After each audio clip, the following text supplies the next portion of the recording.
الحمد للہ وحدہ والصلاة والسلام علی من لا نبی بعدہ اما بعد قال اللہ تبارک و تعالی فی کتابہ العظیم اعوذ باللہ من الشیطان الرجیم بسم اللہ الرحمن الرحیم ولا تهنوا ولا تحزنوا وأنتم الأعلون إن كنتم مؤمنين وقال تعالى في مقام آخر إن الله لا يغير ما بقوم حتى يغيروا ما بأنفسهم وطن کی فکر کر نادا مصیبت آنے والی ہے،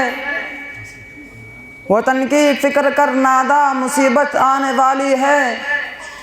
تیری بربادیوں کے مشورے ہیں آسمانوں میں، یہ خاموشی کہاں تک لذت فریاد پیدا کر، یہ خاموشی کہاں تک لذت فریاد پیدا کر، زمین پر تو ہو اور تیری صدا ہو آسمانوں میں، نہ سمجھو گے تو مٹ جاؤ گے اے ہندی مسلمانوں، نہ سمجھو گے تو مٹ جاؤ گے اے ہندی مسلمانوں، تمہاری داستان تک بھی نہ ہوگی داستانوں میں۔ لائق صد احترام مہمانان اکرام اور مہمانان عظیم، میری گفتگو کا موضوع جنگ آزادی اور مسلمان ہے۔ ہندوستان کی سرزمین کا گوشہ گوشہ اور گلستان ہند کا پتا پتا اس بات پر شاہد ہے کہ ہندوستان کی سرزمین پر انگریزوں کا ناپاک سایہ پڑا، اور جب یہ شاہجشی قوم ہندوستان کے تخت و تاج کا مالک بن بیٹھی تو سب سے پہلے انگریزوں کے اقتدار کے خلاف علم بغاوت ہم نے ہی بلند کیا، اور ہماری بدولت سے ہی 15 اگست 1947 عیسوی کو یہ ملک انگریزی اقتدار سے آزاد ہوا، اور ہم نے بہت سوچ سمجھ کر جمہوریت کا راستہ اختیار کیا کہ مختلف ادیان و مذاہب اور نظریات و عقائد کے حامل کروڑوں ہندوستانی خود مختاری اور آزادی کی حقیقی دولت سے سرفراز ہو سکے۔ لیکن یوں ملے ہم سے وطن کے لوگ آزادی کے بعد، یوں ملے ہم سے وطن کے لوگ آزادی کے بعد، جیسا بے حسباب کوئی دوسری شادی کے بعد۔ سامعین حضرات، آج جب ہم تاریخ اوراق پلٹتے ہیں اور ہماری نگاہ اسلاف کی قربانیوں پر پڑتی ہے تو ہماری روحیں تڑپ اٹھتی ہیں،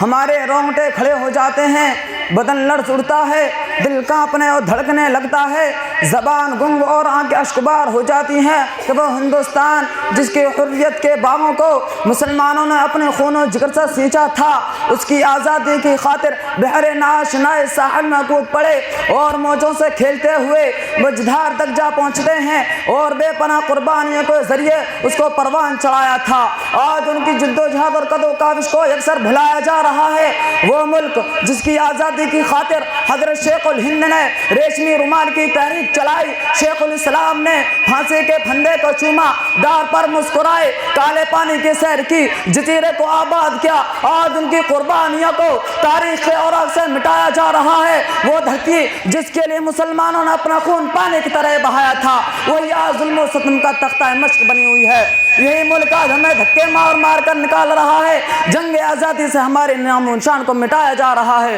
ہماری تمام تر قربانیوں کا انکار کیا جا رہا ہے۔ اب کچھ نہ سمجھے یہ زمانہ ہمیں ورنہ، اب کچھ نہ سمجھے یہ زمانہ ہمیں ورنہ، تہذیب و تمدن کی بقا ہم سے ہوئی ہے۔ پھولوں کی جبینوں سے ٹپکتا ہے لہو کیوں، پھولوں کی جبینوں سے ٹپکتا ہے لہو کیوں، جب بھی کبھی کانٹوں کی ثنا ہم سے ہوئی ہے۔ ہم نے ہی تو سینچا تھا کبھی خون سے گلشن، ہم نے ہی تو سینچا تھا کبھی خون سے گلشن، کیوں بعد صفا آج خفا ہم سے ہوئی ہے۔ دوستو،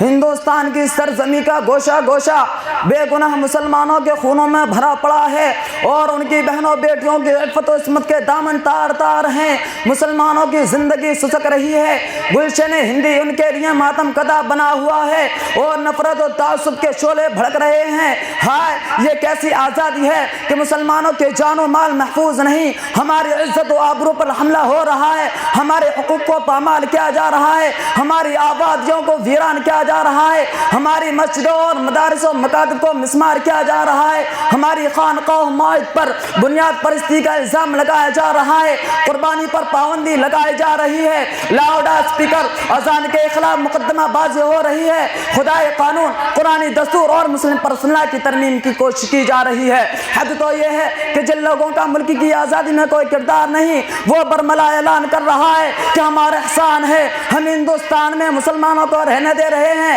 کوئی آگ اگل کر مسلمانوں کے خلاف نفرت و تعصب کے شعلے بھڑکا رہا ہے، تو کوئی ہماری مسجد کی رام مندر تعمیر کرنے کا وعدہ کرتا ہے، کہیں مسلم بچوں کو وندے ماترم پڑھنے پر مجبور کیا جا رہا ہے، کہیں اشکال انگیز نعروں اور دلآزار بیانوں کے ذریعے مسلمانوں کے جذبات و احساسات کے ساتھ کھلواڑ کیا جا رہا ہے، کہیں ان کے خونوں کو پانی کی طرح بہایا جا رہا ہے۔ ارے بھائیو، کیا بھاگلپور اور مراد آباد کے اور فرسان واقعات بھول گئے؟ کیا تمہیں میرگ ملیانہ یاد نہیں؟ کیا تمہیں امرتسر اور گجرات کی خوارج داستہ یاد نہیں؟ سینکڑوں عورتوں کی چھاتیاں کاٹ کر نوجوانوں کا سر قلم کر دیا گیا، انہیں آگ میں جھونک دیا گیا اور انتہا پسندوں نے اپنی سفاکیت و بربریت کا ثبوت دیا۔ مسلمانوں، تمہیں معلوم بھی ہے یہ کیوں ہو رہا ہے؟ یہ سب اس لیے ہو رہا ہے کہ کچھ لوگ مسلمانوں کو غدار وطن ثابت کر رہے ہیں۔ میں ان لوگوں کو بتا دینا چاہتا ہوں، ہم ہیں ہندی، ہمیں اس بات سے انکار نہیں، ہم ہیں ہندی، ہمیں اس بات سے انکار نہیں، ہم وطن دوست ہیں، غیروں کی طرفدار نہیں، ہم ہیں منزل کا نشاں راہ کی دیوار نہیں، ہم ہیں منزل کا نشاں راہ کی دیوار نہیں، ہم وفادار ہیں اس دیش کے غدار نہیں، ہم کوئی فتنگر غاصب و اغیار نہیں، ہم کوئی فتنگر غاصب و اغیار نہیں، پھر بھی ہم سے یہ گلہ ہے کہ وفادار نہیں۔ محترم دوستو، ایسے لوگوں کو اس حقیقت حال سے واقف ہونا چاہیے کہ ہم ہی نے اپنی خون و جگر سے عروس آزادی کی حنا بندی کی ہے اور اپنے مقدس لہو سے شجر آزادی کو سینچا اور پروان چڑھایا ہے۔ ہندوستان کی جنگ آزادی میں ہم حصہ نہ لیتے تو ہندوستان کبھی بھی آزاد نہ ہوتا۔ علماء کرام کی مقدس اور پاکیزہ ہستیوں نے ایسی بے مثال اور لازوال قربانیاں پیش کی ہیں کہ جس کی نظیر پیش کرنے سے تاریخ عالم عاجز و قاصر اور عقل انسان حیران و ششدر ہیں۔ اور آج ہمیں اس بات پر فخر ہے کہ ہمارے اسلاف نے ہندوستان کے ساتھ وفاداری اور اس کے لیے جان نثاری کے ایسے محیر العقول ثبوت پیش کیے ہیں کہ انگشت بدندہ ہیں زمین چاند ستارے۔ سامعین حضرات، ان اسلاف و اکابرین نے یہ لڑائی شہرت و ناموری کی جذبات سے عاری ہو کر اللہ کی خوشنودی اور اس کی رضا جوئی کے لیے لڑی ہے۔ اس لیے ہمیں ان مجاہدین کی یادوں کو زندہ رکھنا ہوگا۔ وآخر الدعوان الحمدللہ رب العالمین۔ السلام علیکم۔